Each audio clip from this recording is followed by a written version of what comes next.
안녕하세요. 정보가 세상을 바꾼다의 인포뱅크입니다. 이번에 전해드릴 내용은 미국 경기부양책 예산안 드디어 서명, 이 배경에 대해서 한번 알아보겠습니다. 여러분의 구독, 좋아요 한 번씩 눌러주시고 이야기를 시작을 해보겠습니다.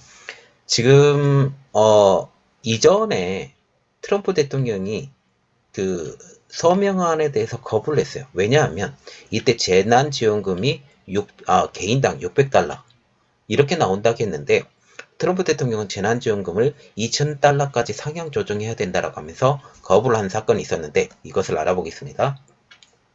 트럼프 대통령은 미국 의회가 제출한 600달러 지급 계획안을 거부하면서 2,000달러로 상향해야 한다고 거부권을 행사했어요. 이것도 아직도 진행 중인데 이렇게 이야기를 했었다라는 거죠. 자, 22일 날이죠. 지금 벌써 한 7, 8일이 지났네요. 22일 날 트윗을 통해서 이렇게 말했어요. 의회는 외국가, 로비스트, 그리고 특정 이외 관계자들에게만 많은 돈을 찾아줬지만 그 돈이 필요한 미국인들에게는 최저 금액만 보냈다라고 지금 지적을 하고 있어요. 이것을 다시 한번 분석을 해보면 어떤 말이냐면 로비스트에 대해서는 굉장히 많은 돈을 지급해 가면서 이렇게 이야기를 하고 있는데 왜 정작 이 돈이 지금 당장 필요한 미국인들에게 이렇게 작은 돈만 주느냐라는 것이죠. 이것은 그들의 잘못이 아니라 중국의 잘못이라고 중국을 깔아뭉개는 지금 이야기를 하고 있어요. 이에 조 바이든 민주당 후보 역시 불충분하다는 입장을 밝히고 있어요. 자, 제가 지금 보면 민주당 후보라고 했죠. 아직 결정이 되지 않았기 때문에 주류 언론들은 이렇게 아직까지도 조 바이든이 당선자가 되었다라고 얘기하지만 확실하게 대통령이 취임하기 전까지는 제가 아직까지는 민주당 후보라고 이렇게 말을 하겠습니다. 트럼프 대통령은 의회에 이 법안을 수정하다라고 요청을 했고 터무니없는 낮은 금액인 600달러를 2,000달러로 올리도록 했다. 부부에게는 4,000달러다 라고 하면서 법안에서 불필요한 낭비를 없애도록 했다고 설명을 했습니다. 그러면 여기서 눈여겨봐야 될 내용, 법안에서 불필요한 낭비, 이것에 대해서 좀 알아봐야 되겠는데요. 이 부분은 이집트군, 그리고 캄보디아, 그리고 버마, 미얀마라고도 하는데요. 이거 파키스탄의 성평등 프로그램 등에 보낸 자금들을 이야기를 하는 거죠. 자, 지금 보시면 이집트, 캄보디아, 미얀마, 파키스탄 여기를 보면 미국과 전혀 관련이 없는 내용이에요. 그런데 여기에 그것도 성평등 프로그램에 자금을 보냈다라고 지금 얘기를 한다라는 거죠. 자, 이것은 진보와 보수 진영 모두가 집행한 선심성 소비로 지금 지적을 받고 있는 중입니다. 또한 그는 이번 거부권 행사를 대해서 불법 체류 중인 외국인과 그 가족에게도 지원금이 돌아가고 있다는 이유도 추가했어요. 이것은 뭐냐면 현재 불법 체류 중인 사람 그리고 그 가족들에게도 이 지원금은 가면 안 된다라고 엄포를 놓은 거죠. 이 모든 낭비에도 불구하고 9천억 달러 가운데 열심히 일하는 납세자들에게 돌아가는 지원금은 겨우 600달러라고 지금 얘기를 하면서 사회 봉쇄 조치로 어려움을 겪은 중소기업에 대한 지원금이 너무 적다고 지금 이야기하면서 이것을 거부하는 이유도 또한 설명했습니다. 그래서 이번에 이러한 내용 포함해서 말하자면 재난지원금이 2,000달러로 상향하겠다고 의회 포교를 진행을 하고 그리고 트럼프 대통령은 그래서 2,500조 원 경기 부양안을 서명을 했습니다. 트럼프 대통령은 27일이죠. 27일이니까 별로 안 지났어요. 27일 날 2조 3,000달러 한국 돈으로 2,522조 원에 달하는 대규모 경기 부양책 2021년 회계연도 예산안에 설명을 했습니다. 자, 지금 이것에 대해서 기다리는 사람들이 굉장히 많아요. 왜냐하면 미국의 경기가 살아야만이 전 세계 경기가 사는데 이렇게 서명을 안고 있었으니 그 미국 경기를 기대하고 있는 이 기대 심리들이 차츰 꺾이는 이 시기에 이렇게 대규모 경기 부양책 그리고 예산안의 서명에 따라서 세계 경기는 지금 계속적으로 올라갈 것이다 라고 보고 있어요. 왜냐하면 그들의 손에 벌써 600달러 정도 되면 한국 돈으로 한 70만원 정도 되겠죠. 70만원의 돈이 그리고 적어도 600달러니까 그러고요.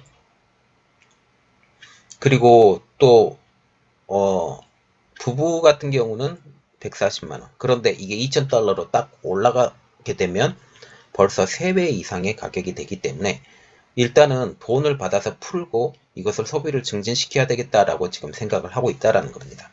여기에 통신 품위비 230조는 트럼프가 요구한 대로 삭제하고 부정선거 의혹에 대해서도 조사하기로 의회가 합의에 따른 것입니다.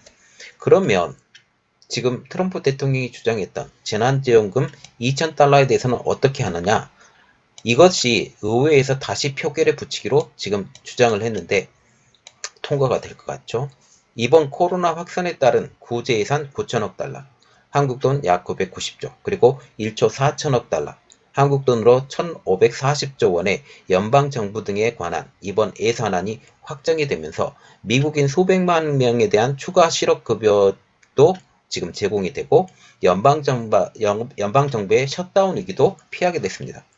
추가 실업급여가 지금 지급이 되고 셧다운도 피하게 됐다라는 거죠. 별로 큰 문제는 아니에요. 이것은 이미 지원이 되고 있었고 그렇게 되는데 다른 것을 가용하더라도 이것은 진행이 될 것입니다. 어쨌든 그래서 트럼프 대통령이 이날 성명을 통해서 이렇게 말했죠. 미국의 대통령으로 중국 바이러스에 의한 그 경제적 황폐 그리고 어려움으로부터 우리 국민을 보호하는 것은 나의 책임이다라고 하면서 자신감 있게 말을 했습니다. 저는 실업급여 회복, 퇴출 저지, 임대 지원, 직원 고용 유지 지원 프로그램, PPP 비용 추가, 그리고 항공사 직원 복직, 백신 배포 비용 대폭 증액 등을 위해서 이 법안에 서명하고 있다라고 지금 전하고 있죠.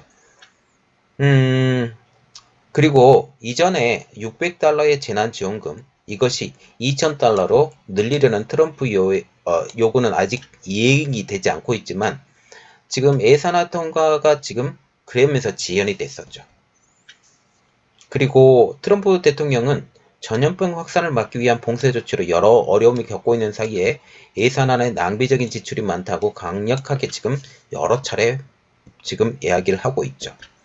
자, 이에 따라서 28일날 하원이 28일날 재난지원금을 1인당 2,000달러 그리고 개인 가족과 같은 경우는 이것보다 트럼프 대통령이 말했던 4,000달러보다 훨씬 더 높은 5,200달러까지 늘린 방안을 표결할 것이며 상원도 같은 방안에 대한 표결 절차를 들어갈 것이라고 지금 서명했어요.